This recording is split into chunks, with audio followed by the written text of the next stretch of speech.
मेरे साथ अभियान शाकुंतलम पढ़ रहे विद्यार्थियों, कल हमने अभियान शाकुंतलम प्रथम अंक के 25 श्लोक तक अध्ययन किया था, जिसमें शकुंतला अपनी सहेलियों से नाराज होकर वहाँ से उठकर जा रही है जहाँ राजा के साथ वे सब बैठे थे।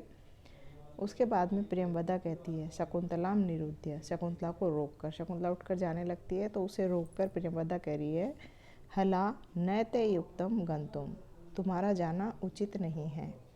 शकुंतला सब्रुभंगम, अपनी भ्रुकुटी को सिकोड़ कर, भ्रुकुटी को टेढ़ा करके, मतलब जैसे हम किसी से गुस्से में बात करते हैं तो हमारे जो चेहरे के भाव है वह थोड़े से बदल जाते हैं, हमारी भौहें चढ़ जाती है। तो ऐसे ही वह भौहों को चढ़ाकर शकुंतला कहती है किम निमित्तम, क्यों नहीं जा सकती मैं।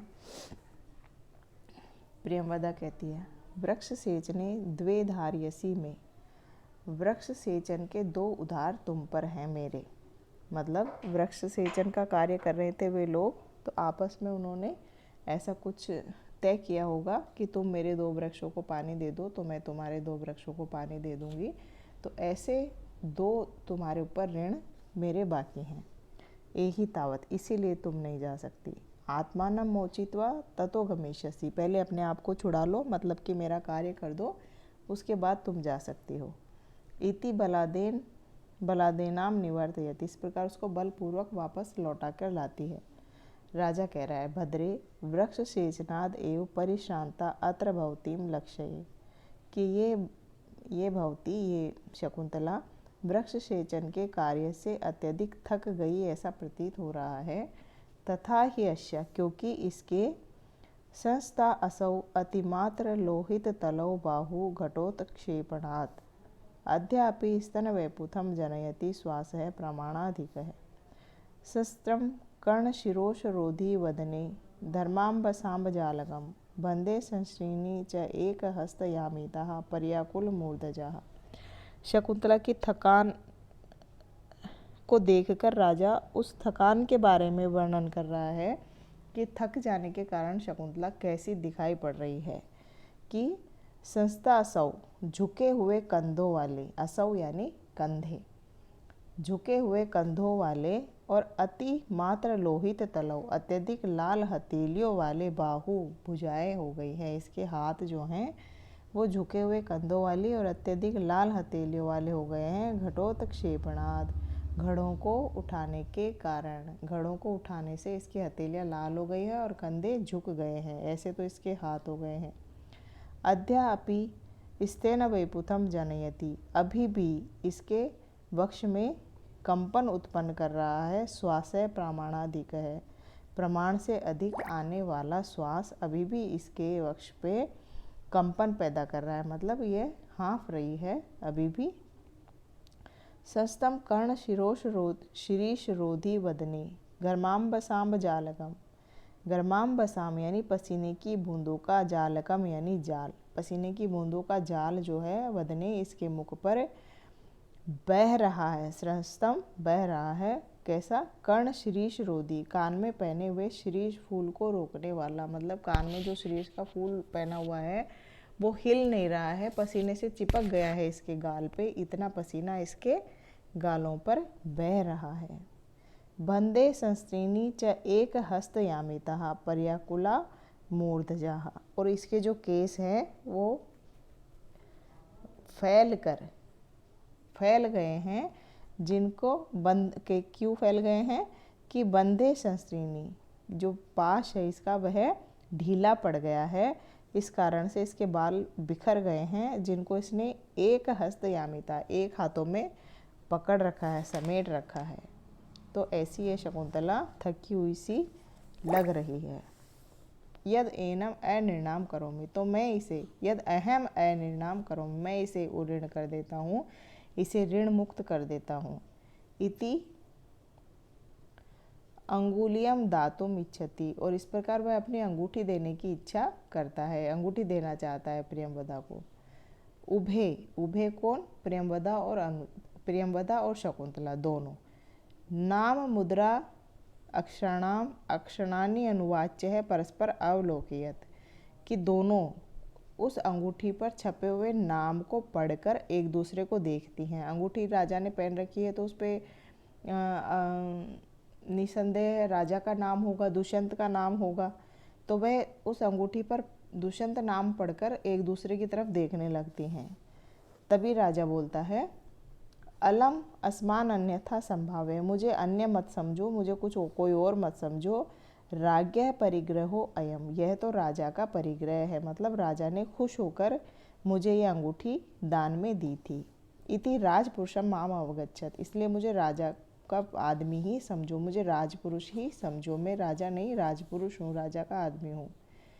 प्रियंवदा कह रही है, तेन ही न अर्हति अंगुलियम वियोगम, तो फिर आपको इसे अपनी अंगुली से वियुक्त नहीं करना चाहिए। राजा का अनुग्रह है, राजा ने आपको दान में दी है, तो ये इसको आप अपने आप से अलग मत करो। आर्यस्य वचनेन अनिर्णा इदानी मेषा, आर्य के वचनों से ही यह उऋण हो गई, मैंने इसको मुक्त कर दिया, आपने कह दिया तो मैंने इसे मुक्त कर दिया। किंचित विहस्य, कुछ हंसकर कहती है, हला शकुंतले मोचिताश्य अनुकंपनीय आर्येण अथवा महाराजेन, कि हे सखी शकुंतला, तुम छुड़वा दी गई हो राजा के इन आर्य की कृपा से अथवा महाराज की कृपा से। मतलब वह कहती है कि अब राजा है या राजा का आदमी है हमें क्या पता, लेकिन तुम इनके द्वारा छुड़वा दी गई हो। गच्छ इदानीम, अब तुम जा सकती हो। शकुंतला आत्मगतम, अपने मन में सोचती है, यद आत्मन है प्रविश्यामि ही, अपने प्रभाव में हूँ तो, यदि मैं अपने प्रभाव में हूँ तो, मतलब कि वह उसका मन जाने का तो नहीं है। प्रियंवदा उससे कह रही है कि अब तुम जा सकती हो, तो कह रही है कि अगर मैं अपने प्रभाव में हूँ तो जाऊँ। फिर प्रकट में कह रही है, का तुम विसर्जितव्यस्य रोधव्यस्य वा, कि तुम मुझे भेजने वाली या रोकने वाली कौन होती हो। मतलब कि शकुंतला जाना तो नहीं चाहती वहाँ से, वह भी उस व्यक्ति पर अनुरक्त हो रही है जिस प्रकार से वह व्यक्ति शकुंतला पर अनुरक्त हो रहा है। तो वह कह रही है कि तुम मुझे भेजने वाली या रोकने वाली कौन होती हो। राजा कह रहा है, शकुंतला विलोक्य, शकुंतला को देखकर कहता है, आत्मगतम, अपने मन में सोच रहा है अभी तो, किम नु खलु यथा वयम अश्या एव अपि अस्मान प्रतिशात, क्या यह भी मेरे बारे में वैसा ही सोचती है जैसा मैं सोच रहा हूँ। अथवा लब्धावकाशा में प्रार्थना, अथवा मेरी प्रार्थनाओं को अवकाश मिल गया है। अवकाश के बारे में कल भी मैंने आपको बताया था कि हम परिश्रम कर रहे हैं और फिर किसी चीज़ के लिए और फिर अवकाश मिल जाना, यानी कि उस परिश्रम से छुट्टी मिल जाना या हमें शांति मिल जाना उस परिश्रम से, मतलब कि जो कार्य हम कर रहे हैं उससे हमें आराम मिल जाना, उसको अवकाश कहते हैं। तो यहाँ भी राजा कह रहा है कि मेरी प्रार्थनाओं को अवकाश मिल गया, मतलब मैं जो चाहता हूँ वह शकुंतला को चाहता है और वह यह सोच रहा है, यह अनुमान लगा रहा है कि यह मुझे प्रेम करती है या नहीं, यह भी मेरे ऊपर अनुरक्त है या नहीं। तो वह कुछ आश्वस्त होकर कह रहा है कि मेरी प्रार्थनाओं का अवकाश मिल गया, मतलब मैं जो ये सोच विचार कर रहा हूँ उससे मुझे छुट्टी मिल गई है। कैसे? क्योंकि कुतः है, क्योंकि वाचम न मिश्रियति यद्यपि मदवचोभिः कर्णम ददाति अभिमुखम मयि भाषमाणे, कामम न तिष्ठति मद आनंद सम्मुखिना भूयिष्ठम अन्य विषया न तो दृष्टि अस्याः। वाचम न मिश्रियति यद्यपि मदवचो भी, मेरे वचनों पर या मेरे बोले जाने पर भले ही यह वाणी नहीं मिलाती है, मतलब डायरेक्ट मुझसे कोई बात नहीं करती है, मैं कोई बात बोलूँ तो उसका डायरेक्ट जवाब नहीं देती है या सीधा मुझसे बात नहीं करती है, किंतु कर्णम ददाति अभिमुखम मयि भाषमाणे, लेकिन जब मैं बोल रहा होता हूँ तो इसकी दृष्टि या इसके कान मेरे पर ही रहते हैं, मतलब कान लगाती, मेरी बात को बड़े ध्यान से सुनती है। कामम न तिष्ठति मद आनंद सम्मुखी नाम, कि भले ही, कामम यानी भले ही, न तिष्ठति नहीं रुकती है मेरे मुख के सामने, अत्यधिक मेरे सामने नहीं रुकती है, किंतु भूयिष्ठा अन्य विषया न तो दृष्टि ही अस्या, किंतु इसकी दृष्टि अत्यधिक किसी और विषय पर भी नहीं टिकती है। मतलब कि भले ही ये मुझे नहीं देख रही है सीधे सीधे, लेकिन किसी और चीज़ पर भी है इसकी दृष्टि नहीं रुक रही है, मतलब कनखियों से यह मुझे ही देख रही है। अब इस श्लोक के द्वारा राजा जो है शकुंतला की चेष्टाओं को देखकर जो राजा दुष्यंत है वह सोचता है कि यह मुझसे लज्जावश बातचीत नहीं करती है, परंतु मेरी बातों को बड़े ध्यान से सुनती है और मेरे सामने नहीं रुकती है, परंतु फिर भी मेरी जो इसकी दृष्टि है वह मेरी ओर से कहीं और नहीं जाती है, बार बार मुझ पर ही आकर रुकती है।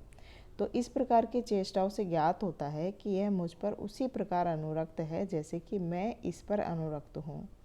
तो इस प्रकार की अभिमुख, कर्ण, दान और अनन्य दृष्टि रूप दो हेतुओं के कारण यहाँ पर समुच्चय अलंकार है। इसके अलावा अनुप्रास अलंकार तो है ही। अब आगे देखते हैं। नेपथ्य से आवाज़ आती है। नेपथ्य यानी पर्दे के पीछे से आवाज़ आती है।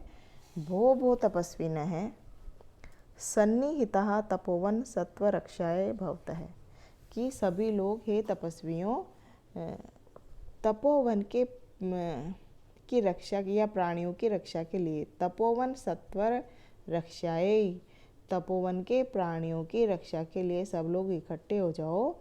प्रत्यासन्न है किल मृगया विहारी पार्थिवो दुष्यंत है।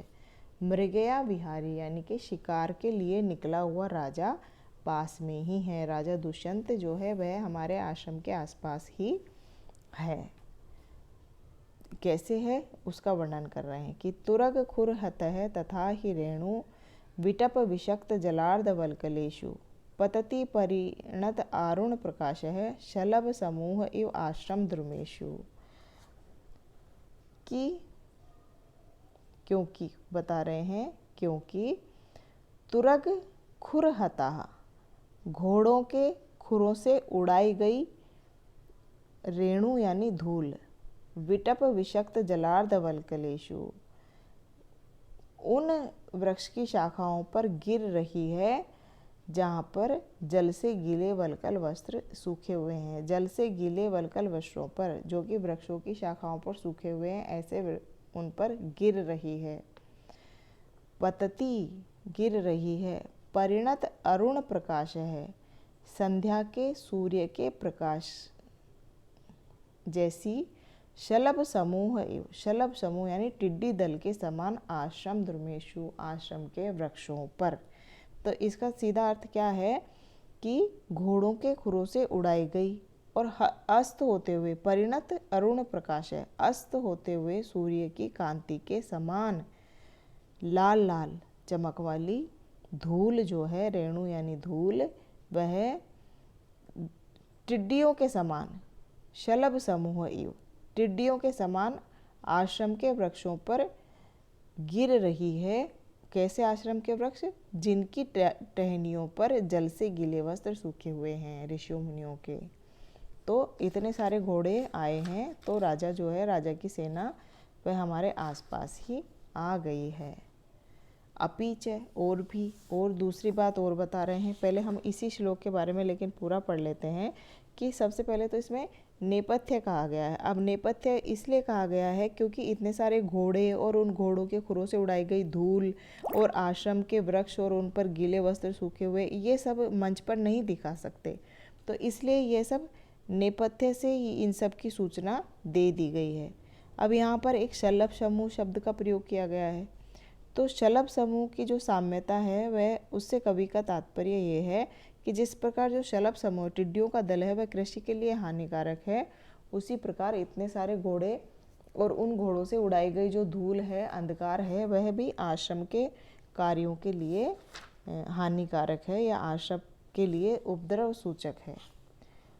अपीचे, अब अपीचे यानी और दूसरी बात बता रहे हैं। तीव्र आघात प्रतिहत तरु स्कंद लग्नैक दंत है, पादाकृष्ट व्रतति वलय संग संजात पाश है, मूर्तो विघ्न तपसः इव नो भिन्न सारंग यूथो, धर्मारण्यम प्रविशति गजः चंदन आलोक भीत है। अब एक ऐसे हाथी का वर्णन किया गया है जो कि धर्मारण्य में प्रवेश कर गया है। किस प्रकार से? साक्षात विघ्न का रूप धारण करके। तो कह रहे हैं कि वो राजा के रथ को या घोड़ों को देख लेने के कारण होता है यह सब कुछ। तो इसमें बताया है कि तीव्र आघात प्रतिहत तरुः, तीव्र आघात से जिसने वृक्षों को तोड़ दिया गया है। और स्कंद लगने का दंत, जिसका एक दांत कंधे से लगा हुआ है। कंधे से लगा हुआ है मतलब कि निरंतर जो पीछे देख रहा है, पीछे देखने के कारण हाथी का दांत है जो उसके कंधे के लगा हुआ है। निरंतर पीछे क्यों देख रहा है?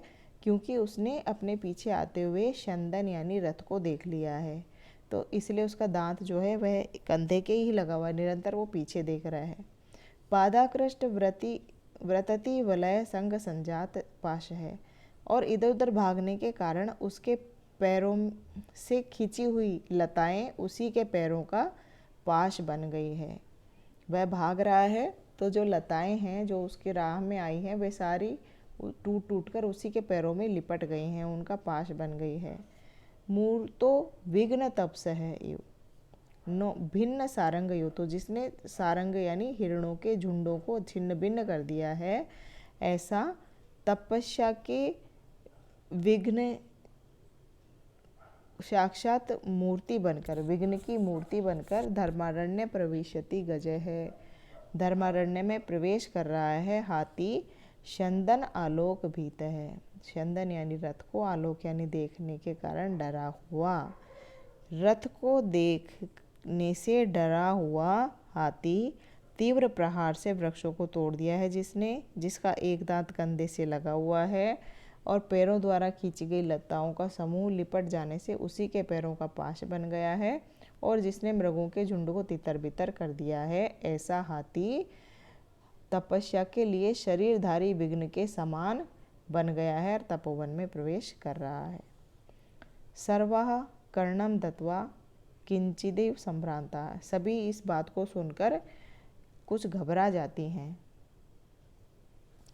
राजा भी अपने आप में सोचता है, अहो धिक पौरा अस्मद अन्वेषिण है तपोवन उपरुंदति। पौरा यानी पूर्व देश के निवासी, जो उसके सैनिक या उसके जो मंत्री वगैरह हैं जो उसके साथ वन में आए थे, वे सब पौरा कहलाएंगे। तो वे अस्मद अन्वेषिण है, मुझे ढूंढते हुए तपोवन उपरुंधति, तपोवन को उपरोधित कर रहे हैं, तपोवन को पीड़ित कर रहे हैं। प्रतिगमिष्यामि तावत, तो मैं लौट जाता हूँ। सख्यौ, सखियाँ कहती है, आर्य अनेन आरण्यक वृत्तांतेन पर्याकुलाः स्म है। आर्य इस अरण्य, इस वन के वृत्तांत के कारण मैं तो, हम व्याकुल हो गए हैं, हम डर गए हैं। अनुजानी ही न उटज गमनाय, और हम झोंपड़ी में जाना चाहते हैं, हम लोग अपनी कुटी में जाने की आज्ञा आपसे मांगते हैं। राजा संभ्रमम, घबरा कर कहता है, गच्छन्तु भवते, आप लोग जाइए। वयम अपि आश्रम पीड़ा यथा न भवति तथा प्रयतिष्यामहे, मैं भी आश्रम को जिस प्रकार पीड़ा न हो उस प्रकार का प्रयास करता हूँ। सर्वे उत्तिष्ठन्ति, सभी उठ जाते हैं।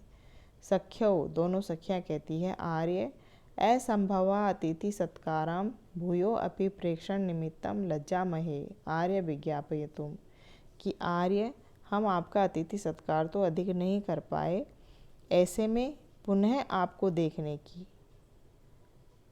भूयो अपि प्रेक्षण निमित्तम, पुनः दर्शन देने की प्रार्थना करने में हमें लज्जा आ रही है।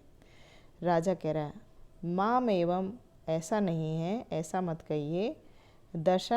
दर्शनेन एव भवितानां पुरस्कृतो अस्मि, आप लोगों के दर्शन करने से ही मेरा अतिथि सत्कार हो चुका है। शकुंतला कहती है, शकुंतला राजानाम अवलोकयन्ती, शकुंतला राजा को देखती हुई सव्याजम विलंबे है, लज्जा के साथ बहुत देर तक सखियों के साथ निकल जाती है। बहुत देर से मतलब रुक रुक कर, वह दोनों सखियों के साथ रुक रुक कर, बहाने बना बना कर देर तक निकल जाती है। राजा कह रहा है, मंदो उत्सुक्यो अस्मि नगर गमनम प्रति ही, कि मेरा नगर की ओर जाने का जो उत्साह है वह मंद पड़ गया है, मेरा बिल्कुल मन नहीं कर रहा नगर में लौट जाने का। यावद अनुयात्रिकान नाति दूरे तपोवनस्य निवेशयेयम्।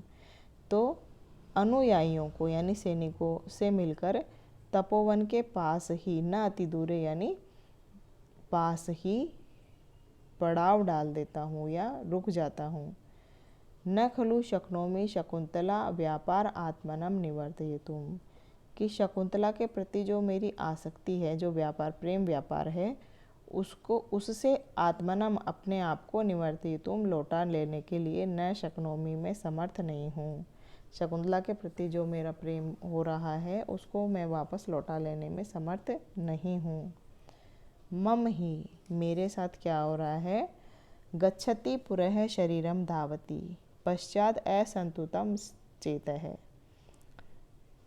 चीनाशुकमेव केतोः प्रतिवातं नीयमानस्य।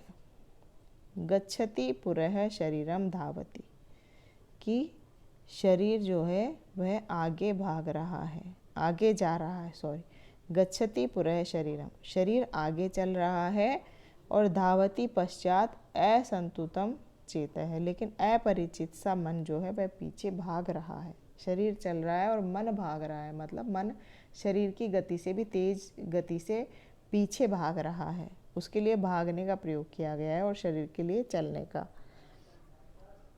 कैसे? चीनाशुकमेव केतो हो, चीन के रेशमी वस्त्र से बनी हुई ध्वजा, केतो यानी पताका, प्रतिवातम विरुद्ध वायु के द्वारा जिस प्रकार नियमानुसार ले जाती हुई है। जैसे कि प्रतिवात झंडे को या पताका को, रथ पे लगे हुए पताका को विपरीत दिशा में लेके जाती है। रथ आगे बढ़ता है और उस रथ के ऊपर लगी हुई पताका पीछे की तरफ जाती है। ऐसे ही मेरा मन भी है, वह आगे चल रहा है शरीर तो, और मन जो है वह मेरे शरीर से विपरीत दिशा में भाग रहा है। इति निष्क्रांताः सर्वे, इस प्रकार सभी निकल जाते हैं। सखियाँ चली जाती है, राजा भी चला जाता है, मंच खाली हो जाता है, और इति प्रथमो अंक है, इस प्रकार प्रथम अंक की समाप्ति हो जाती है। तो बच्चों, आज हमने 6 भागों में अध्ययन करते हुए प्रथम अंक को समाप्त कर लिया है। अब इसके अगले व्याख्यान में हम द्वितीय अंक को प्रारंभ करेंगे। आप इसकी अच्छे से स्टडी करिए और इसमें आए हुए छंद अलंकारों की भी आप अच्छे से पढ़ें उसको और याद करें। साथ के साथ हम अगले व्याख्यान में द्वितीय अंक को प्रारंभ करेंगे।